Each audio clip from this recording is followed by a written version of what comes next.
ମାଇପ ରାଇଟି ମାପସ୍ୟ ଭାର ମୁଣ୍ଡୟନ୍ତି ଭାରିଜା ଖାଲରୁ ଉଠାୟନ୍ତି ପତ୍ନୀ ହିଟର ଆଞ୍ଚାୟ ମାଇକିନିଆ।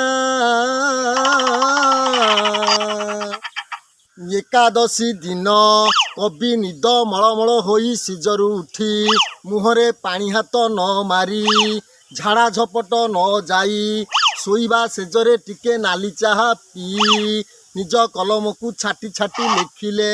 କ'ଣ ଲେଖିଲେ ନା ହଉ ଗୁଣବନ୍ତ ଶୁଣ ଦେଇଛି ତ ଯାହାକି ବିଷୟ ମାନ ମାଇପ ଭାରିଜା ମାଇକିନିଆ ପତ୍ନୀକୁ ଉଦାହରଣ ଦେଇ କରିବି ଆଜି ବର୍ଣ୍ଣନ। ଯାଏ ଯାଏ ଯାଏ ରହିଯା। କବି ଲେଖିଲେ ମାଇପ ରାଇଟି ମାପସ୍ୟ।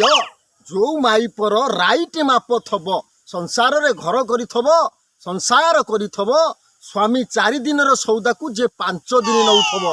ଯେଉଁ ସଉଦା ସ୍ୱାମୀ ଆଣେ ଡାଲି ହଉ ଅଥବା ଚିନି ହଉ କି ପନିପରିବା ହଉ ସେ ଯାହା ବି ଘର କରଣାର ଯେଉଁ ସାମଗ୍ରୀ ହଉ 4 ଦିନର ସଉଦାକୁ ଯେ 5 ଦିନ ନିଏ।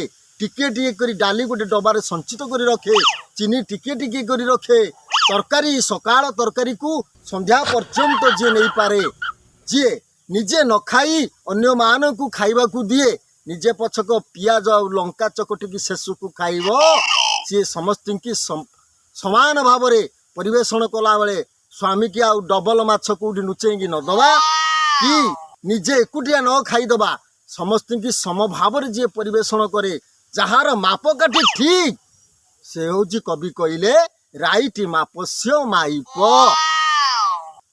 ସଠିକ୍ ଭାରସ୍ୟ ଭାରିଜା। ଭାରିଜା କ'ଣ? ଘରର ସମସ୍ତ ଭାର ଗୁହାଳ ଠାରୁ ଚୁଲି ମୁଣ୍ଡ ପର୍ଯ୍ୟନ୍ତ ଯେତେ କାର୍ଯ୍ୟ ସେ କର ନହେଲେ କରା, ନିଜେ ପଛକ ନ କରୁ ସମସ୍ତ କାର୍ଯ୍ୟକୁ ଯିଏ ନିଜ କାନ୍ଧରେ ଭାର ମୁଣ୍ଡେଇ ତୁଲେଇ ଦିଏ ତାକୁ ଭାରିଜା କହନ୍ତି। ଆଉ ପତ୍ନୀ ଖାଲରୁ ଉଠାୟନ୍ତି ପତ୍ନୀ, ବିପଦ ପତନରୁ ଯିଏ ସ୍ୱାମୀକୁ ଉଦ୍ଧାର କରେ ସିଏ ହେଉଛି ପତ୍ନୀ।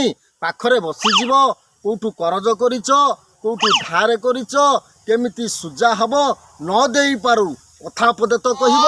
ପାଖରେ ବସି ସ୍ୱାମୀର ଓଠରେ ହାତ ମାରି ହସି ହସି ପଦେ କଥା କହି, ଆଉ ଖାଲରୁ କ'ଣ ଡ୍ରୋଜରରୁ ଉଠେଇବ ନା ହାତରେ ଟାଣିକିନା ଦୌଡ଼ାରେ ଉଠେଇବ? ନାଇଁ, ଯିଏ ପାଖରେ ବସି ସମସ୍ତ ଦୁଃଖ ସୁଖକୁ ନିଜ ମୁଣ୍ଡ ଉପରେ ନେଇ ସମସ୍ତ କାର୍ଯ୍ୟକୁ ସ୍ୱାମୀ ସହ ମିଶି ତୁଲେଇ ଯିଏ ପତ୍ନୀ ଖାଲରୁ ଉଦ୍ଧାର କରେ ସିଏ ହେଉଛି ପତ୍ନୀ।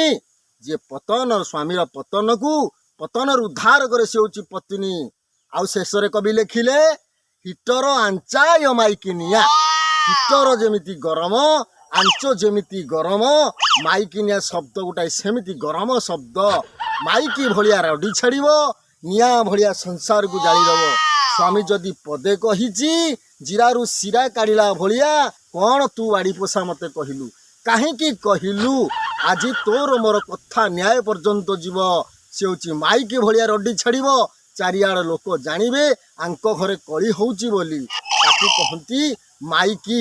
ମାଇକି ଭଳିଆ ବୋବେଇବ, ନିଆଁ ଭଳିଆ ଜାଳିଦେବ। ହିଟର ଆଞ୍ଚ ଭଳିଆ ତାଙ୍କ ପ୍ରକୃତି। କବି ଏଇଠି ଲେଖିଲେ ଆଞ୍ଚାୟ ହିଟରାସ୍ୟ ମାଇକିନିଆ।